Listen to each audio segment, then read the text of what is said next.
할렐루야. 오늘 수요예배 오신 여러분들을 주님의 이름으로 환영하고 축복합니다.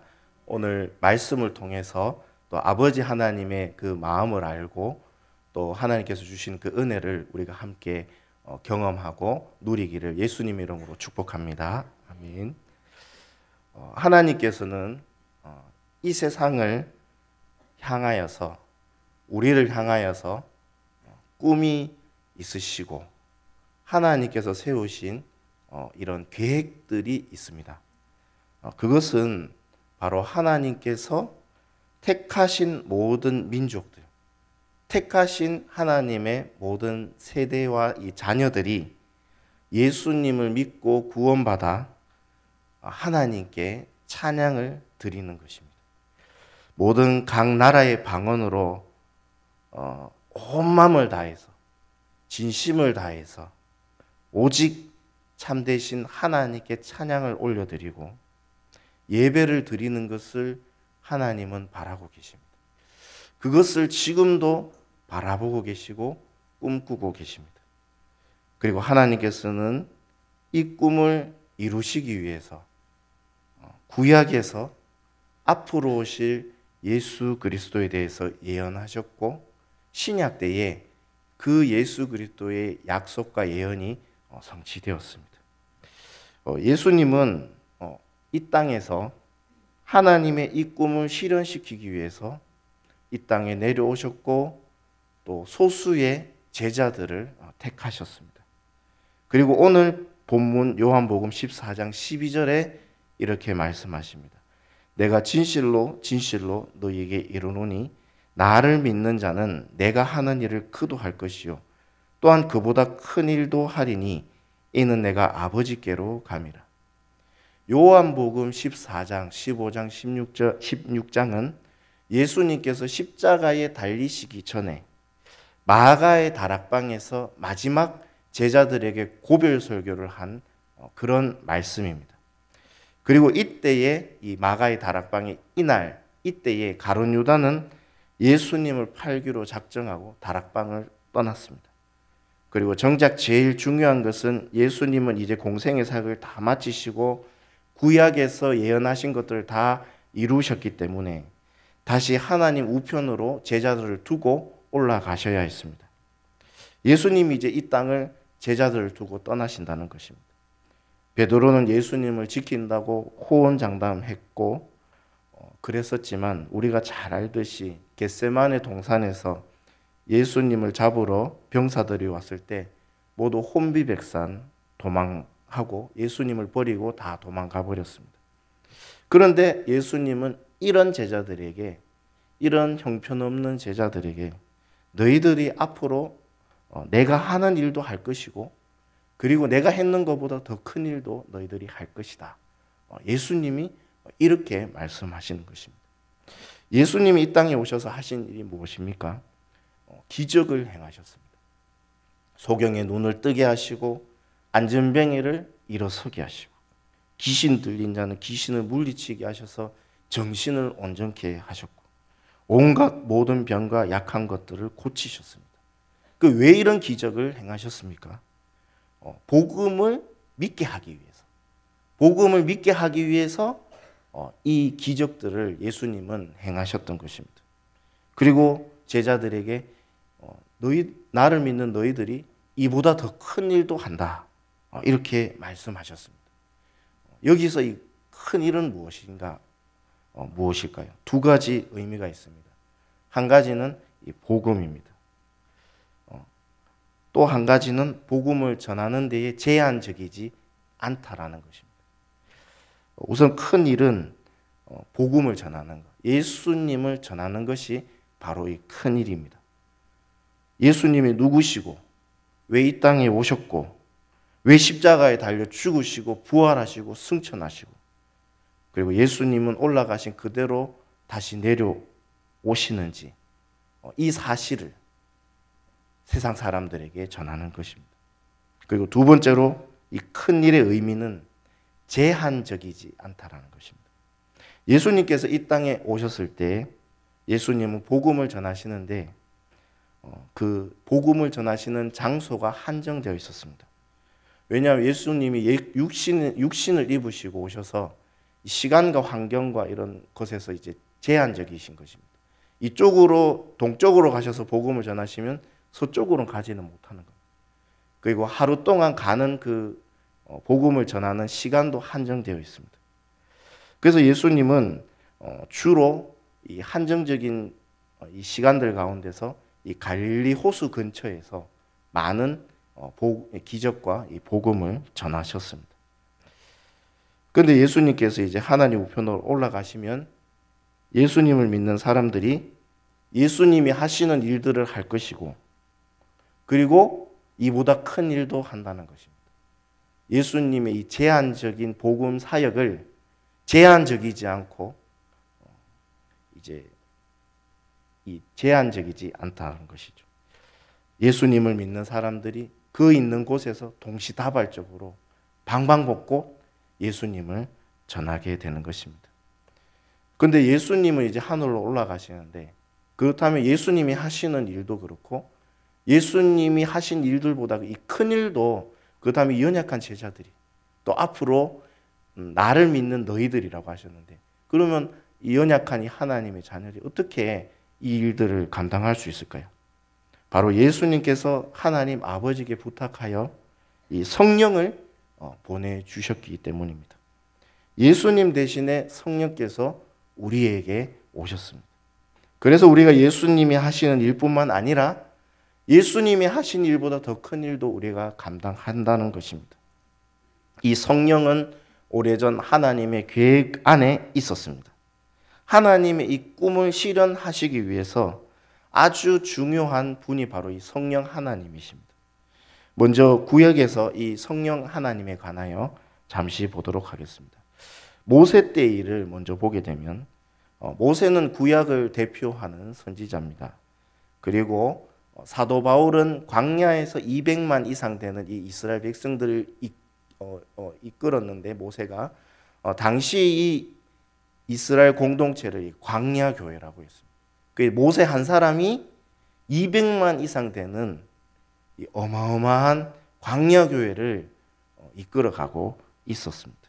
그러니까 어떻게 보면 정말 능력이 있는 선지자이고 목회자였습니다. 그런데 민수기 11장에 보면 이스라엘 백성들도 보통 백성들이 아닙니다.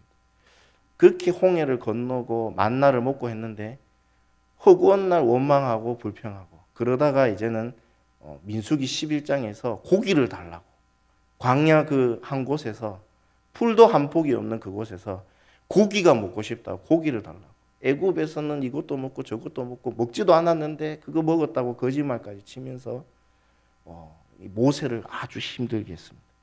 그러니까 모세가 슬럼프가 왔는데 이 능력의 종인 이 모세가 뭐라고 하나님께 간청을 하냐면, 하나님 즉시 나를 여기서 죽여주십시오. 죽여주셔서 저를 그냥 데리고 가십시오. 너무 힘들어서 이런 간청을 했습니다. 얼마나 힘들었으면 천하의 모세가 이런 간청을 했을까요?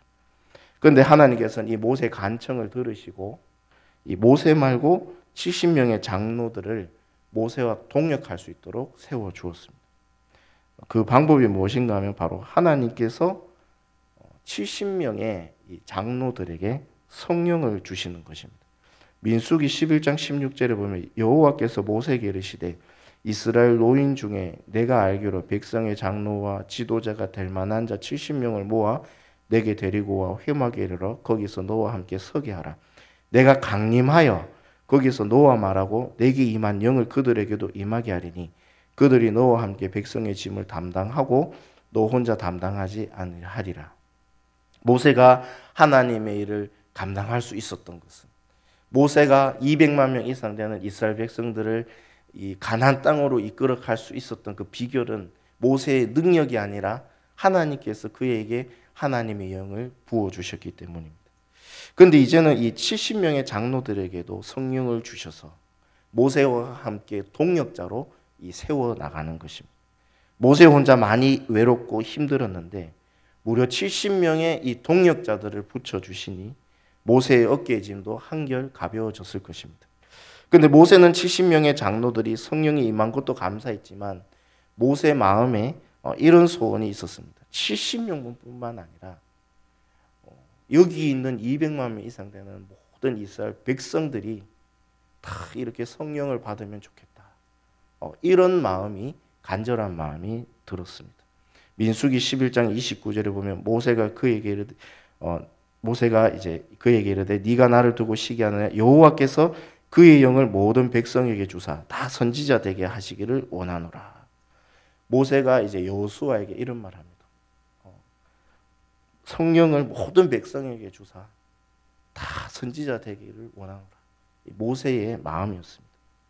모든 이스라엘 백성들이 성령을 받아 함께 하나님의 말씀에 순종하고 함께 하나님 일을 하면 얼마나 좋을까. 이런 강한 열망이 모세의 마음에 가득했습니다. 그리고 이 모세의 열망은 약 500년 뒤에 요엘 선지자를 통해 예언되어집니다. 요엘서 2장 28절에서 29절에 보면 그 후에 내가 내 영을 만민에게 부어주리니 너희 자녀들이 장래일을 말할 것이요 너희 늙은이는 꿈을 꾸며 너희 젊은이는 이상을 볼 것이며 그때에 내가 또 내 영을 남종과 여종에게 부어줄 것이며. 하나님께서는 요엘 선지자를 통해서 더 큰 꿈, 더 큰 계획을 가지고 계셨습니다. 모세는 이스라엘 민족이 이 이스라엘 한 민족만 모든 백성들이 성령을 받으면 좋겠다라고 이렇게 열망했지만 하나님께서는 만민, 이 세상의 모든 민족, 모든 세대, 모든 계층에게 부어주신다고, 성령을 부어주신다고 약속하셨습니다. 그래서 선지자들이 하는 일을 자녀들이 예언하고 늙어든이들이 꿈을 꾸고 젊은이들이 이상을 보고, 이게 다 선지자가 하는 일이에요. 그런데 이것을 모든 만민에게 이렇게 하시겠다고 약속하셨습니다. 모든 민족이, 모든 세대가 선지자가 하는 일을 하고 모든 세대뿐만 아니라 남종과 여종에게도 성령을 부어주신다고 약속하셨습니다. 이게 정말 어마어마한 말씀이고 예언입니다. 예수님도 이 땅에 오셨을 때 하나님께서 요엘을 통해 말씀하신 이 예언이 이 땅에서 성취되기를 간절히 원하셨습니다. 누가복음 12장 49절에 내가 불을 땅에 던지러 왔노니 이 불이 이미 붙었으면 내가 무엇을 원하리요. 내가 성령을 불에 던지러 왔는데 이 불이 이미 붙었으면 내가 더 무엇을 원하겠는가.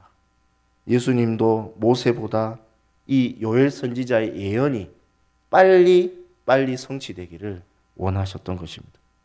그리고 정말 이 일이 예수님이 승천하시고 10일 뒤에 오늘 본문에서 고별 설교하셨던 이 마가의 다락방에서 일어나게 됩니다.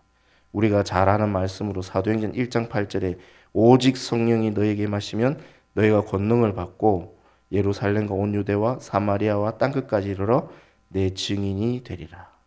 이 예수님이 승천 전에 하신 말씀이 이루어지는데 예수님께서 승천하시고 10일 동안 성령을 주실 때까지 마가의 다락방에서 간절히 성령을 주시도록 간구하고 기도했습니다. 왜냐하면 예수님께서 성령을 주신다고 약속하셨기 때문에.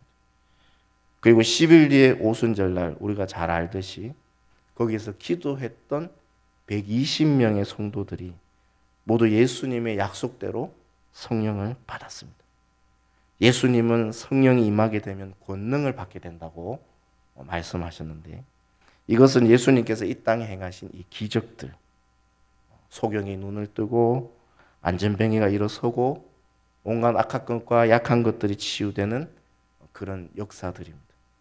예수님을 믿고 기도하는 모든 사람들, 이제는 누구든지 예수님을 믿는 사람이 성령의 임재를 구하면 받게 되고 예루살렘을 넘어 온 유대와 사마리아와 땅끝까지 이르러 예수님의 이 증인이 되는 것입니다. 성령이 임하면 가장 큰 목적이 뭐냐면 예수님의 이 증인이 되는 것입니다. 그리고 큰 일을 하는 것입니다. 제한적인 복음 전파가 아니라 이제는 예수님을 믿고 성령을 받은 사람들이 그곳에서 예수님의 증인이 되어서 전하기 때문에 예수님은 그 한 곳에서만 전할 수밖에 없으셨지만 이제는 그 예수님께서 하신 그 일들을, 더 큰 일들을 이제 예수님을 믿는 자녀들이, 예수님의 증인들이 복음을 전하게 되는 것입니다.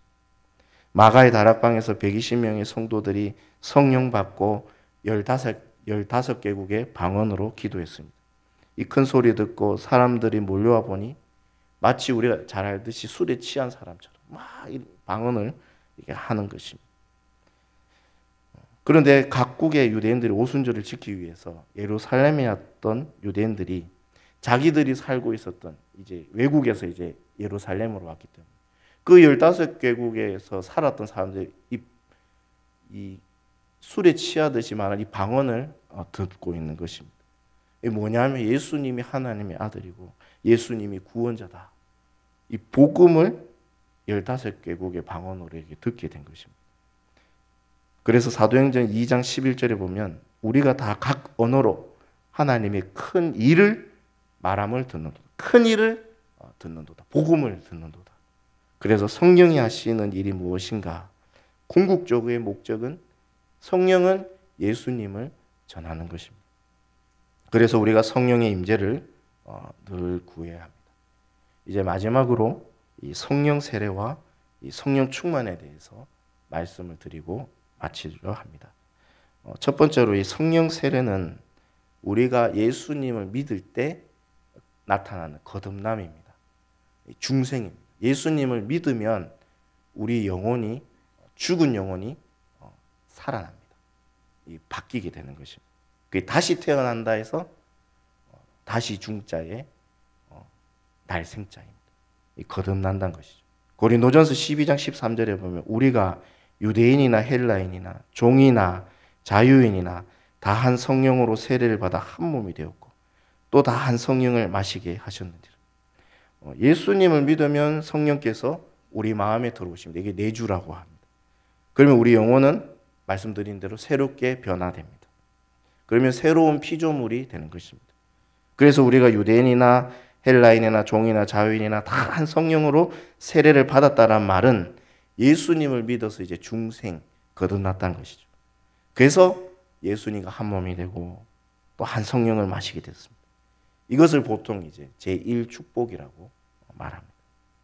바람이 임의로 불어 어디서 와서 어디로 가는지 알 수 없듯이 우리를 거듭나게 하시는 성령을 우리가 언제 받았는지 우리는 정확하게 몇 분, 몇 시 몇 분이다라고 잘 모릅니다. 그리고 제1축복을 받은 성도는 무엇을 고백하는가 하면 고린도전서 12장 3절에 성령이 아니고서는 누구든지 예수를 주라 할 수 없느니라. 이렇게 말씀합니다. 예수님이 하나님의 아들이시고 유일한 구원자시다. 이 고백하는 것이 바로 성도의 첫 출발입니다. 그리고 이제 뭐가 있냐면 성령 충만이 있는 것입니다. 이것을 이제 일명 제2축복이라 부릅니다. 이것은 예수님을 믿는 성도가 받는 두 번째 축복입니다. 예수님께서 나를 믿는 너희가 내 일을 할 것이고 또 큰 일을 한다라는 뜻은 뭐냐면 이 제2축복, 성령 충만을 의미하는 것입니다. 사도행전 2장에서 오순절날 성령의 임재를 경험한 것도 바로 이 성령 충만을 말합니다. 마가의 다락방에 모여 기도한 120명의 성도들은 오순절날 성령의 임함을 잊기 전에 이미 하나님, 예수님은 하나님의 아들이시고 구원자이심을 이미 믿고 있었습니다. 이미 성령 세례를 받은 사람들입니다. 그리고 이 오순절날 제2축복, 이 성령 충만을 받게 된 것입니다. 여러분, 하나님께서는 우리에게 꿈을 가지고 계신다고 말씀하셨습니다. 이 세상을 향해서 하나님 창세 전부터 원대한 꿈을 가지고 계셨습니다. 우리가 이 땅에서 넉넉한 삶과 형통한 삶을 살아가고 싶어 합니다. 그러나 그것을 꿈꾸며 살아가는 것이 잘못된 것은 아닙니다. 충분히 이런 꿈도 가지고 살아갈 수 있습니다. 그러나 목적도 순위가 있다는 것입니다. 최상위에 목적이 있고 그 밑에 목적들이 있게 되어 있습니다. 하나님께서 이 세상에 대해 가지고 계신 최고의 꿈은 예수님이 하신 일과 그 큰 일을 우리가 하여서 이 땅에 복음이 전해지고 멸망받을 영혼이 구원받고 죽은 영혼이 복음을 통해서 살아나서 구원받은 모든 민족이 각 방언으로 하나님을 찬양으로 영광 돌리는 것입니다. 그렇게 하려면 복음을 전하는 우리가 뭘 해야 되냐면은 성령 충만을 받아야 되는 것입니다. 사도 바울도 에베소서 5장 18절에 보면 술 취하지 말고 성령 충만함을 받으라 이렇게 명령했습니다. 성령 세례 받았다고 해서 우리가 성령 충만한 것은 아닙니다. 매일 매순간 한 번도 놓치지 않고 언제나 100% 성령 충만하신 분은 예수 그리스도이십니다. 그러나 우리 하나님의 자녀는 늘 성령 충만하지 못합니다. 매일매일 성령 충만할 수 없습니다. 어떨 때는 100%로 있다가 오래 못 간다는 것이. 어떨 때는 80%, 그러다가 70%, 50%, 10%, 3% 이런 삶을 살아가는 것입니다. 제가 이제 대학 졸업하고 한 번은 이제 저도 이제 어떤 일이 있었냐면 이제 갑자기 가슴이 뜨거워지고 그런 적이 있었습니다. 근데 그 한 어떤 분이 저한테 지금 생각해도 정말 나쁜 행동을 했거든요. 정말 어떻게 보면 용서받지 못할 행동을 저한테 했는데 친구가 이제 제가 진짜 친한 친구가 있었는데 그 친구가 그 사실 알고 저한테 달려온 거예요. 달려와가지고 경희야 이럴 수가 있나? 이럴 수가 있나? 어떻게 니한테 그럴 수가 있노? 근데 제가 이제 그때는 이제 막 충만했는 것 같습니다. 막 뜨거운데 뭐라고 하냐면 아니 왜? 괜찮은데 난 괜찮은데 막 가슴을 치면서 친구가 야 니게 뭐가 괜찮노? 니가 뭐가 괜찮노? 니 이거 빨리 이거 해야 된다. 빨리 따져가자 하면서 저는 진짜 괜찮은 겁니다. 너무 기쁘고 그냥 평안하고 그러다 이제 한 달 쭉 지나니까 이 마음이 뜨거운 것도 점점 사라지더니 그 친구를 불러가지고 야 너 그 사람 가만두면 안 되겠다. 그러니까 그 친구가 야 늦었다 그 성령 충만할 때는 미움도 없고 뭘 저한테 했는데 이게 저한테 그 타격도 없고 그냥 정말 아무런 그게 없는데 이 한 50%, 40%, 30%에 점점 줄어드니까 이 이성이 돌아온 거예요. 이성이 돌아가 진짜 내 안에 그때 했었어야 되는데 하면서 그 친구가 많이 그때 답답했던 적이 있습니다. 우리가 이제 성령 충만하도록 해야 되는데 이게 기도하고 말씀입니다. 안 그러면 우리 이제 자꾸 이제 넘어지는 거죠. 넘어지고 우리가 이제 성령 충만해가지고 복음을 전해야 되는데 이 복음을 잘 전하지 못하게 되는 것입니다. 그리고 이 성령 충만하면 이제 우리 죄를 철저히 회개하게 되고 이렇게 되는데 그 우리가 성령 세례는 받고 성령 충만하지 못하면 어떻게 되냐면 이제